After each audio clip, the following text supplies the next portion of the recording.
바울서신은 사도행전과 밀접하게 연결되어 있습니다. 바울서신은 이름 그대로 바울이 쓴 편지들인데요. 사도행전을 읽어보면 바울에 관한 기록들이 많이 담겨 있습니다. 7장부터 12장 사이에 바울의 회심 전 모습과 회심하는 과정, 그리고 회심한 후에 목회자로서 활동하던 그런 내용이 담겨져 있고요.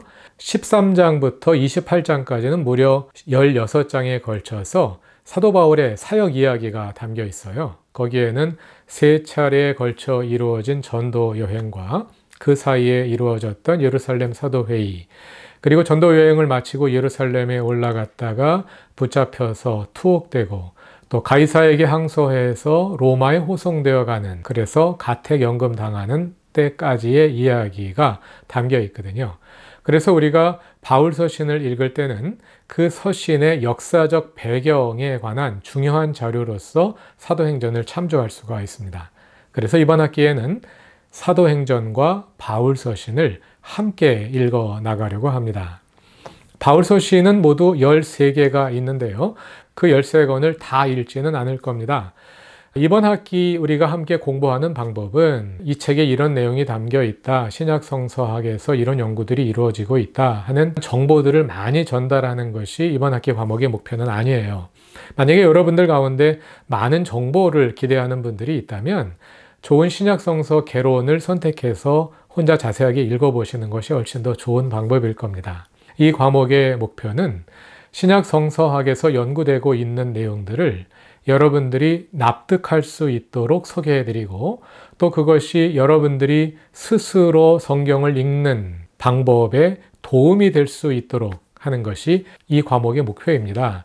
그래서 가급적 많은 정보를 제시하기보다는 신약성서학에서 다루어지고 있는 내용 가운데서도 성경을 읽는데 참조가 될 만한 꼭 필요한 중요한 내용들을 선별해서 다루고, 또 성서학자들이 연구하는 내용들 가운데 보면 그렇게 볼 수도 있고 다르게 볼 수도 있는 내용들, 또 그런지 아닌지 전문가들만 판단할 수 있는 내용, 그런 내용들은 그냥 단순 지식의 전달에 그칠 수밖에 없거든요. 그래서 그런 내용들은 가급적 빼고, 성서학자가 아니더라도 평신도들이더라도 스스로 성경을 읽으면서 정말 그런지 아닌지 확인할 수 있는 내용, 이런 내용들을 선별해서 다루려고 합니다. 그래서 가급적 책의 범위를 줄여서 가능한 한 본문을 조금 더 깊게 읽을 수 있는 방향으로 이 수업을 진행하려고 합니다.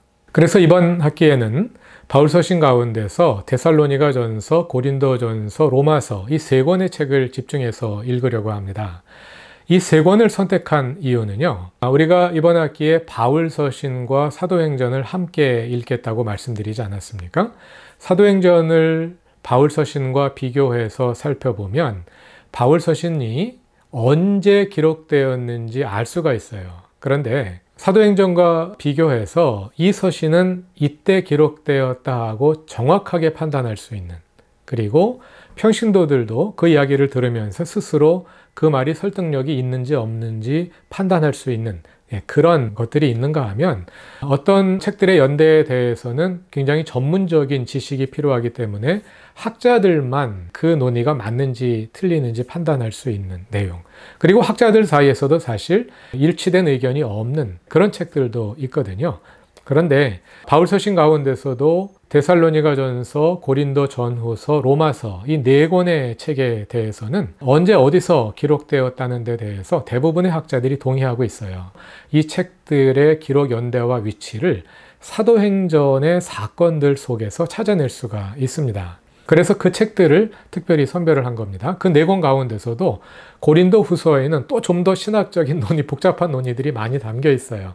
그래서 그 가운데서도 고린도전서를 선별해서 데살로니가전서와 고린도전서와 로마서를 사도행전과 비교해 가면서 언제 어디서 어떤 상황에서 기록되었는지 한번 찾아보고 또 그러한 상황 속에서 사도 바울이 어떤 메시지를 전달하려고 했는지 함께 살펴보는 방식으로 이번 학기 수업을 진행해 가도록 하겠습니다.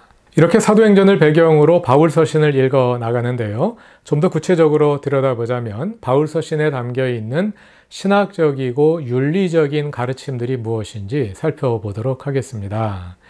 여기에 신학과 윤리라는 단어가 사용되고 있지요. 바울이 모든 신학적인 내용들, 교리적인 내용들은 윤리와 밀접하게 관련되어 있어요. 어떻게 사느냐에 문제 있는 거죠. 어떻게 살아야 할까요? 그 가르침대로 살아야 하는 거죠. 그 가르침의 내용은 삶과 밀접하게 연결되어 있고 또 바울 서신에서 바울이 이렇게 사십시오 하고 말하는 윤리적 가르침은 그가 말하는 신학적인 내용들과 밀접하게 연결되어 있습니다. 이 두 가지는 사실상 하나인 거예요. 그동안 우리가 바울 서신을 잘못 읽어온 측면이 있는데요. 그것은 무엇이냐 하면 마치 신학과 윤리가 별개인 것처럼 교리와 윤리가 별개인 것처럼 읽어온 거예요. 그래서 우리가 바울에 대해서 가지고 있는 가장 큰 오해가 무엇이냐면 바울은 믿음이 있으면 행위가 없더라도 구원받을 수 있다 하고 가르쳤다고 철석같이 믿고 있는 거죠. 이것은 바울의 가르침이 아닙니다. 믿음과 실천은 바울의 복음에서 결코 뗄 수 없이 하나로 연결되어 있는 거예요. 이번 학기에는 이 점에 주목하면서 우리가 바울 서신을 함께 읽어 나갈 겁니다. 자, 그럼 그 내용들을 어떤 방법으로 읽어 나갈까요? 우리는 대개 아주 단순한 방식으로 성경을 읽습니다. 성경을 대할 때 성경을 하나님께서 오늘 나에게 주시는 말씀으로 읽는 거죠. 그건 너무나 당연한 자세입니다. 그리고 바람직한 자세입니다. 그러나 그것에 대해서 우리가 다시 한번 생각해 볼 필요는 있어요. 왜냐하면 예를 들어서 우리가 데살로니가 전서를 읽고 있다고 생각해 봅시다. 데살로니가 전서는 언제 쓰여졌나요? 주후 1세기에 누가? 사도 바울이 누구를 위해 쓴 겁니까? 데살로니가 교회를 위해 쓴 거거든요. 그러므로 우리는 이 말씀을 오늘 우리에게 주시는 하나님의 말씀으로 읽기 전에 주후 1세기 데살로니가 교회에는 어떤 문제가 있었고 바울은 그들에게 어떤 메시지를 전달하려고 했느냐, 그것을 먼저 알아봐야 되겠죠. 이렇게 역사적 상황 속에서 먼저 바울 서신을 이해할 필요가 있습니다. 그래야 바울 서신에 담겨 있는 그 메시지를 더 정확하게 이해할 수 있습니다. 이번 학기 수업의 초반부는 역사에 초점을 맞추어서 진행될 겁니다. 그러나 데살로니가 전서는 1세기 데살로니가 교인들만을 위해 쓴 책은 아니죠. 21세기를 살아가고 있는 우리들에게도 데살로니가 전서는 여전히 하나님의 말씀이란 말입니다. 그러므로 데살로니가 전서가 그때 그 사람들에게 무엇을 의미했느냐 이것을 묻는 데서 그치면 안 되고 그렇다면 오늘 우리에게는 무엇을 의미하느냐 이 질문으로 발전해 가야 할 겁니다. 그런데 바로 그렇게 질문하는 것이 아니라 1세기 데살로니가 교인들에게 이런 메시지였다면 그 메시지를 오늘 우리에게 적용할 때는 어떤 의미가 거기에서 나오게 될까? 이 순서를 따라 물어야 할 필요가 있겠죠. 이번 학기 수업은 이 순서를 따라, 이 과정을 따라 바울 서신을 읽어 나갈 겁니다.